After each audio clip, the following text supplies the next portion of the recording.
네, 다시 도감청 의혹 논란으로 돌아와서 미국 정보기관이 한국 정부를 도감청했다는 의혹이 제기된 이후 파문이 계속 확산하고 있습니다.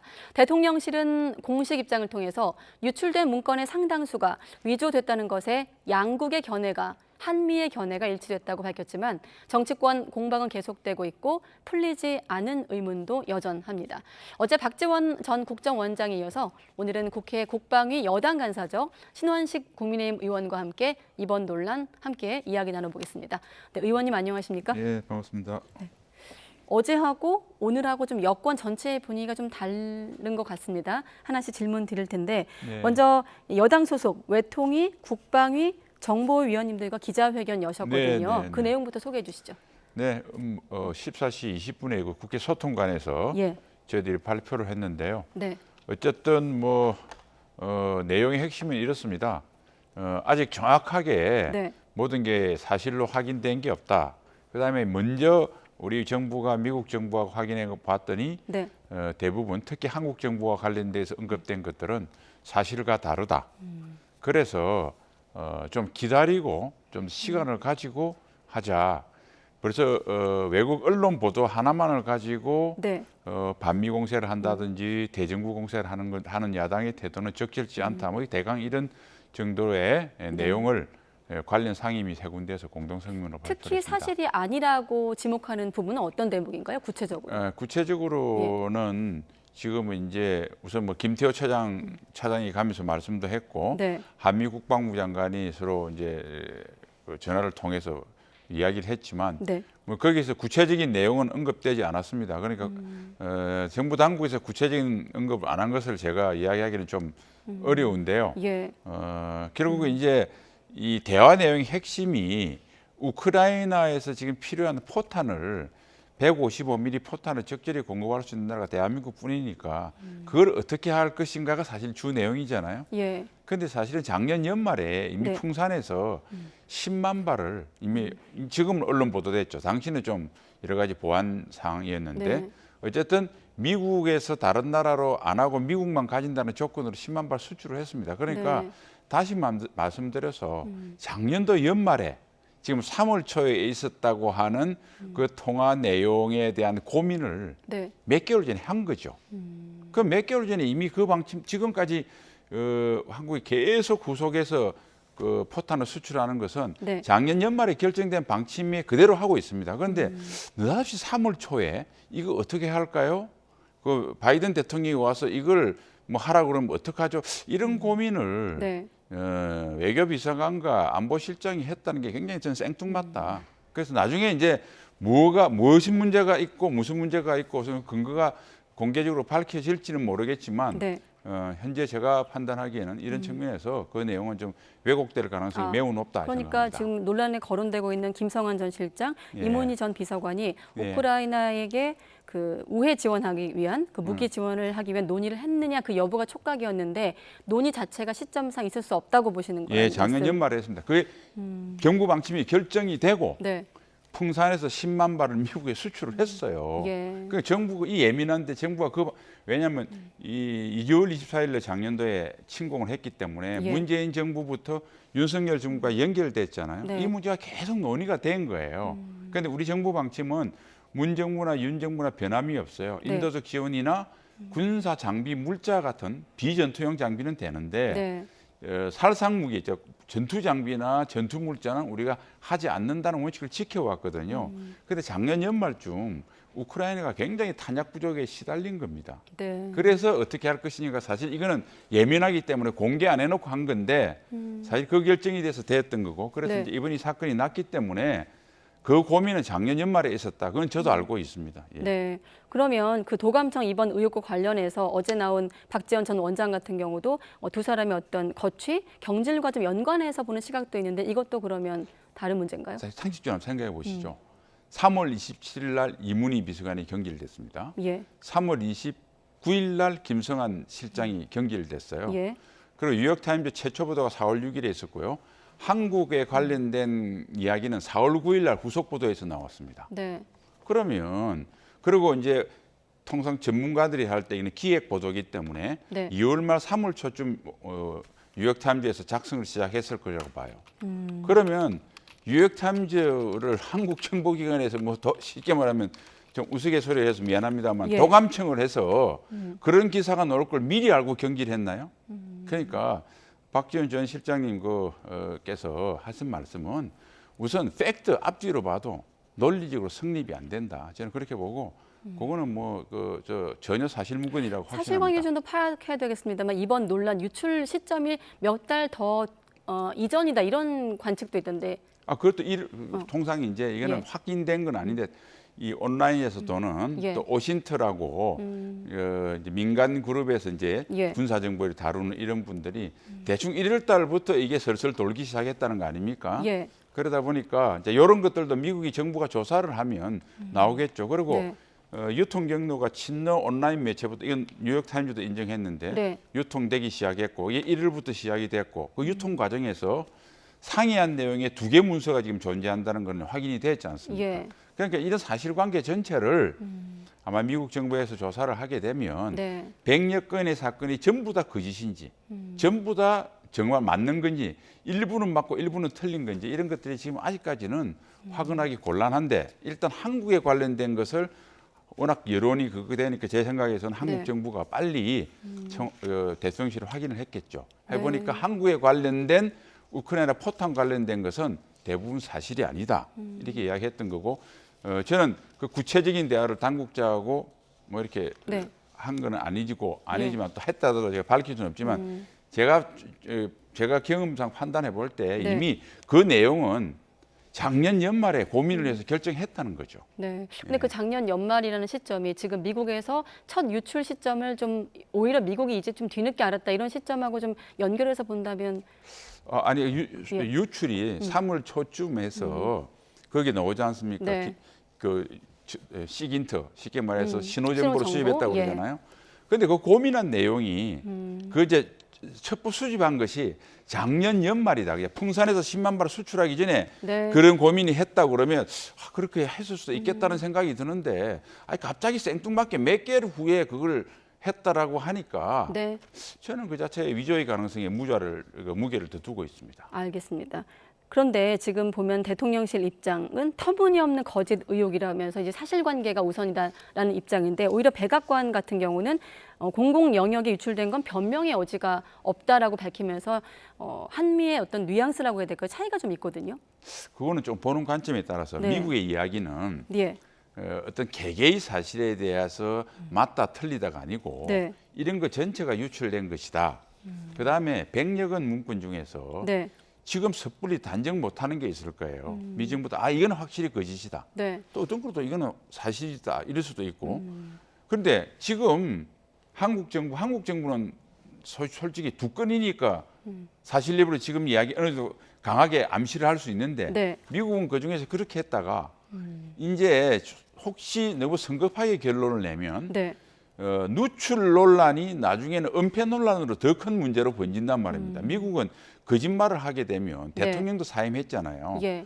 그래서 이것은 미국 정부의 현재 입장, 조사를 한 입장을 이야기를 한 거지 한국 정부와 입장이 다른 결을 이야기한 거다고는 보는 것은 좀 아니다. 저는 자, 그럼 정리해 보면 백악관이 아까 말씀하신 대로 전반적으로 이번 사실 미국 내부에서도 아마 곤욕을 치르고 있지 않습니까? 미국이 이렇게 정보 관리, 기밀 유출이 허술하냐 이런 지적이 일고 있기 때문에 예. 일단 여기에 대해서는 변명이 없다, 그렇죠, 여지가 그렇죠. 없다고 밝힌 거지만 우리나라와 관련된 거는 말 그대로 터무니없는 거짓이라는 어떤 기조에 한미 양국이 견해가 일치했다 이렇게 정리하면 되겠습니까? 그렇게 정리하고 예. 또 그거는 현재 일단 미국 정부는 네. 한국 것만 해가지고 공개적으로 확인을 안 할 수는 있어요. 예. 그런데 한국 정부는 우선 한국 정부 것만 가지고 이야기할 수 있거든요. 그 미국 정부는 좀 더 시간을 두고 하겠다라고 혹시 놓은 건 아닌데 앞으로 네. 그런 발언이 나온다고 해서 한국 정부가 네. 미국 정부가 안 한 내용을 이렇게 이야기를 하는 것은 이 외교 관계에서 있을 수 없잖아요. 예. 그래서 정부 발표를 좀 믿어주시고 국민들께서는 뭐 뉴욕 타임즈를 믿는 거 이상으로 예. 우리 정부의 말을 좀 믿어줬으면 좋겠다 이렇게 그 국민들께 좀 당부 부탁드립니다. 일단 네. 미국에서 워낙 이번 논란에 대해서 긍정도 부정도 하지 않다 보니 좀 혼란이 생기는 거고 국민들은 의심을 가질 수밖에 없는 건데 그럼 지금 시점에서 일단 항의보다는 협의가 먼저라고 이해하면 되겠습니까? 예, 왜냐하면 예. 그 앵커님 지금 요 관련 국가들의 반응을 보면 예. 이번에 논란에 예, 연루된 예. 그러니까 이스라엘하고 프랑스는 거짓말이다. 그리고 젤렌스키 대통령은 유출 경로로 확인해라. 자기들이 이제 비밀이 네. 그 경로에 대해서 또 관심 영향을 많이 받으니까. 그다음에 미국하고 사실은 동맹국이지만 사이가 좀 안 좋은 그 튀르키예 같은 경우는 대답을 거부했습니다. 네. 그러니까 이제 무슨 이야기냐면 언론에 보도된 거고 그 보도에 대해서 당사국 정부가 공개적이고 공식적인 해명은 안 했는데 언론 보도를 가지고 우리가 어떤 액션을 하고 하기는 적절치 않다. 네. 이렇게 한 것이고요. 요거는 사람들이 또 그런 이야기를 해요. 미국이 강대국이니까 미국 눈치 보고 가는 거 아닙니다. 예를 들면 한국 언론에 미국에 대해서 불편하거나 이런 것들이 보도됐다. 네. 그렇다고 미국 국무부나 미국 그 백악관에서 그 한국 보도에 이렇게 났다고 바로 한국에 항의를 하고 그러지 않잖아요. 한국 정부의 조치를 기다리잖아요. 그런 이거는 강대국 약소국의 문제가 아니고 네. 국제 외교, 특히 동맹국 관계는 어떤 문제가 생겼을 때 그 당사국의 조치를 기다려보고 그 결과에 따라서 이게 물밑으로 그러니까 비공개로 하는 게 상호 윈윈인지 공개를 하는 게 윈윈인지 이런 협의를 거쳐서 합니다. 그러니까 한미동맹 70년도 네. 70주년이잖아요. 얼마나 많은 파도가 있었겠어요. 좋을 때도 싫을 때도. 얼마나 많은 갈등이 있었겠어요. 공개적으로 이런 걸 불편하게 관리해 나가는 것은 네. 이것을 갈등 관리라고 하는데 그러한 성숙한 지혜를 양국 정부가 역사적으로 발휘했기 때문에 오늘날 한미동맹이 왔다. 이거 네.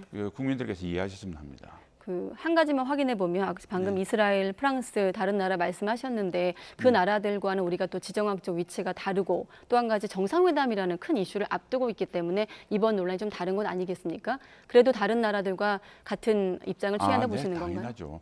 2013년에 예. NSA 직원이던 스노든이 어마어마한 비밀 폭로를 미국이 도감청한다고요. 네. 그때 이제 미 국민들 뭐 이메일까지 해킹한다고 난리가 났어요. 언론에서는. 네. 근데 그때 도감청을 했던 나라, 뭐 유럽, 뭐 영국, 프랑스, 뭐 독일 답니다. 네. 우리 한국도 있고 일본도 있고 캐나다도 있고 호주도 있고 뭐 중국, 러시아까지 있었어요. 그때 공개적으로 이 문제를 그러니까 스노든이 폭로에 대해서 미국 정부에 대해서 네. 우리 선도적으로 문제를 제기한 나라는 러시아도 제기 안 했습니다. 중국이란 나라하고 독일이 했는데 우방국 중에선 네. 독일은 그 문제를 제기하고 4년 후에 자기들이 백악관 도청하다가 발각이 돼서 아주 체면을 구겼죠. 그러니까 이게 이 정보 수집의 이런 것들은 일단은 언론 보도가 나더라도 공개적으로 그 나라 정부의 공신 능력을 기다려 주는 겁니다. 그게 국제 관례상 예의입니다. 네. 네, 아무튼 이번 논란 이후 미국 안에서는 미국의 어떤 기밀 유출 관리가 이렇게 네. 허술한가? 아까 뭐 그렇죠. 스노든 사건도 말씀하셨습니다만 네. 그 이후 미국이 좀 공언했던 내용과는 좀 다르게 신뢰감을 네. 좀 잃은 측면이 한가 하나지. 예. 우리 국내에서는 대통령실 이전 논란으로 정치권 공방으로 번지고 있고 또 마침 의원님께서 청문회 당시 이종석 국방부 장관 청문회 당시 또 도청 문제를 또 야당 의원들과 함께 경고하는 바람에 다시 한번 또 회자가 되기도 했거든요. 그때 도청 문제를 지적한 건 어떤 맥락에서 나온 지적일까요? 예. 이거 속기록을 잘 읽어보시면 예. 김병기 의원이 뭐 지금 박홍근 민주당 원내대표가 한 것처럼 벽에 뭐 어떻게 할 수 있다 이런 네. 우려를 제기를 하셨어요. 예. 저는 뭐를 했냐면 그 조치가 다 됐다. 그리고 내가 가보니까 네. 그게 인부 3명당 1명씩의 경호원이 붙어서 밀착하더라. 네. 그런데 그 건너편에 이제 대통령실에 있는 국방부가 건너편에 합참으로 합참이 통합되잖아요. 합참 근무는 저도 근무했지만 그게 시설 잘 돼 있습니다. 도청 방지장이 다 돼 있고요. 그런데 보완한다고 막 그때 인부들이 들락날락 거리는데 네. 대통령실 하는 것처럼 경호원이 그렇게 따라다니는 것 같지가 않더라고요. 그래서 이종섭 장관한테 그 당시 이제 국방부 장관 서욱 장관이니까 서욱 장관한테 이야기를 해서 우리 방첩사 요원이든 누구든 적어도 대통령실 보안공사 하는 것처럼 근접 수행해서 그런 거 보안을 챙겨라 이렇게 했어요. 근데 그게 이제 제가 뭐 이전하니까. 근데 결국 그 말씀도 도청 우려를 전제해서 나온 언급이잖아요. 도청 우려뿐만 아니고요. 예. 인부들에 대한 인원 보안에 이렇게 안 따라다니면 뭐 도청이 됐든 뭐든 예. 그 공사를 하면서 뭐 도감청뿐만 아니라 여러 가지 위해적인 걸 놓을 수가 있잖아요. 그죠? 예. 그걸 잘 챙기라고 이렇게 이야기한 적이. 그러니까 제가 하는 대상은 네. 대통령실이 아니라 합참국방부 통합 건물에 대한 우려를 전달한 거고 대통령실은 잘 돼 있더라라고 제가 이야기를 했습니다. 네, 그때 그런 말씀하시면서 저는 어떤 대목이 눈에 띄었냐면 그래서 이후 보안 진단을 해달라는 주문을 하시더라고요. 예, 혹시 국방부는 그 했죠. 이후 보안 진단에 대한 주문이 있었나요? 아니 국회 이제 차원에서? 국방부 합참 통합 건물에 대해서. 통합 건물에 대해서. 그 이정수 장관이 했고. 했나요? 예, 네. 문제 없다고 이렇게 제가 통보를 받았습니다. 그 이후 청문회 이후? 네. 보안 저는 왜냐하면 오히려- 정식으로 이제 네. 이정수 장관이 임명되고 난 뒤. 예. 예. 알겠습니다. 네. 당시 이제 도청 장비를 언급하시면서 기무사 투입을 필요성 언급한 부분에 대한 추가 도청 설명. 장비를 언급한 건 아니고요. 그 인부들에 대해서 네. 대통령실에서 3명당 1명 우리 보안 요원이 근접 밀착해서 따라다녔으면 좋겠다 이 이야기를 했죠. 알겠습니다. 그래서 대통령실에선 NSC 보안 안전이 이전 청와대보다 지금의 용산이 더 탄탄하다는 입장인데 조금 더 근거를 설명해 주시죠. 그러면 대통령실에서 포함해서? 충분히 설명을 했지만 저도 뭐 그 건물에도 근무도 했으니까 일단 지금 신축된 2003년에 신축된 지금 과거 구 국방부 청사 지금 대통령실 청사는 네. 지금 기존에 있던 청와대보다 훨씬 조직적으로 이 문제를 대해서 일단 기존 시설이 잘 돼 있는 곳입니다. 보안 시설이. 거기다가 이전하면서 일단 잘 된 거고요. 더 보강을 해서 아마 대한민국 중에서는 이 보안 문제에서는 가장 튼튼히 잘 된 것이 저는 지금 대통령실 건물이라 보고요. 네. 그러니까 청와대는 분산되어 있던 게 집중됨으로써 어떤 통합 보안 시스템이라든지 그다음에 청와대에서 이제 위기 관리를 하는 어떤 이런 시설은 사실은 반지하입니다. 네. 일부는 1층, 지하에 1층이 있었는데 이게 이제 지하 3층 이상으로 들어가서 그게 이제 기자님들도 가끔 공개할 때 어떤 때 가보기도 하는데 그게 네. 뭐 방풍문 이래서 EMP 차단, 화생방 차단, 도감청은 아예 원천적으로 불가능한. 그래서 사실은 더 튼튼해졌다고 이야기해도 전혀 지나치지 없다. 이렇게 주한미군 기지가 근처에 있어도 그런 우려를 근데 주한미군 불식할 수 기지는 있다? 그야말로 그건 한미동맹의 신뢰를 얻는 억지 주장인데요. 예. 아니 미 드래곤 힐에 와서 오늘 어느 모 야당 의원이 드래곤 힐이 있어서 위험한 거 아니냐. 그러면 주한미군은 거의 한국에 대한 스파이고 그럼 구청와대는 그의 북악산부터 온 높은 건물들에 중국 사람도 오고 뭐 간첩도 올 수 있는 거 우리 물론 우리 국민도 오죠. 그러니까 드래곤 힐이 더 위험하다는 논리가 미국은 우리 대한민국의 안보에 위협이 되는 존재니까 가까이 있으면 안 된다. 그러면 과거에 용산에 국방부 합참은 아무런 위험 없이 있었나요? 한미연합사는 한국, 미국이 같이 근무하는데 미국이 그렇게 한국에 대해서 하는데 우리 어떻게 걱정이 돼서 근무하나요? 그러니까 그래서 제가 민주당한테 묻지마 반미 공세는 좀 그만 좀 해라 이렇게 말씀드린 겁니다. 아까 한 가지 좀 건너뛴 질문이 있는데 결국 이번 도청 논란 이후 유출된 내용이 대화냐 회의 자료냐 뭐 통신 자료냐 이런 여러 가지 논란이 있고 물론 말씀하신 대로 사실관계가 확인돼야 되겠습니다만은 일단은 지금 여권 내에서 나오고 있는 얘기는 말씀하신 대로 NSC 회의는 유출될 리가 없고 용산은 안전하기 때문에 이 용산을 벗어난 휴대폰이 감청될 가능성이 있다로 나오고 있더라고요. 그게 만 유출됐으면 진짜 그게 조작이 아니고 12월 달에 했던 고민을 연말에 했던 고민을 다시 3월 달에서 통화를 했다면 그쪽에서도 이제 신호정보라고 그랬잖아요. 신호정보라는 건 통신첩보를 이야기하는 겁니다. 그러면 우리 그 국가안보실장의 통신이 그렇게 또 취약한 건가요? 그런 그러니까 생각이 저는 들거든요. 그것도 비아폰을 다 갖고 있거든요. 비밀 코드 폰. 그럼 이런 겁니다.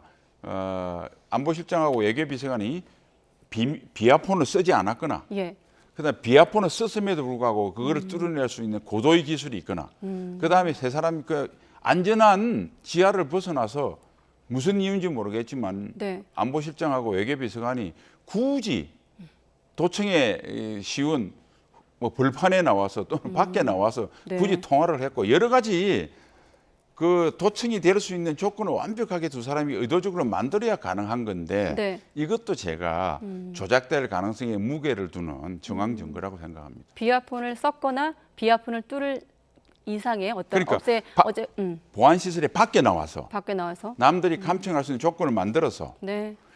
비밀 폰이 아닌 일반 폰으로 했거나 그럼 감청이 됐겠죠. 예. 그다음 비밀 폰을 나와서 쓰긴 썼는데 그것을 뚫을 미국의 기술이 있거나 이렇게 네. 되면 될 텐데 이게 참 몇 개를 거쳐서 연말했던 고민을 몇 개월 후에 다시 해야 되고 알겠습니다. 뭐 일부러 역부로 나와야 되고 비아폰을 안 써야 되고 뭐 이런 조건이 딸린 거기 때문에 저는 뭐 사실상 네.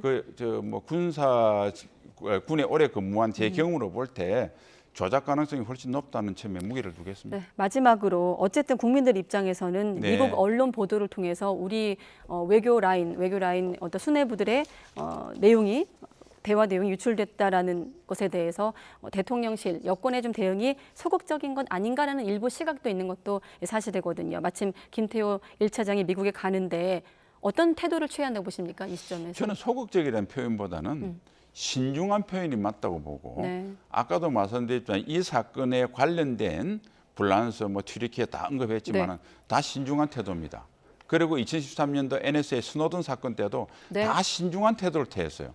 그러니까 이것을 신중한 걸 소극적이다 잘못됐다고 하는데 오히려 적극적으로 신중하지 못한 행동을 해서 외교의 관례나 한미동맹에 영향을 끼치는 것이 비판받지 신중한 태도가 비판받는 것에 대해서는 좀 적절치 않다고 봅니다. 네, 알겠습니다. 국회 국방위 여당 간사인 신원식 의원과 함께했습니다. 의원님 오늘 고맙습니다. 네, 감사합니다.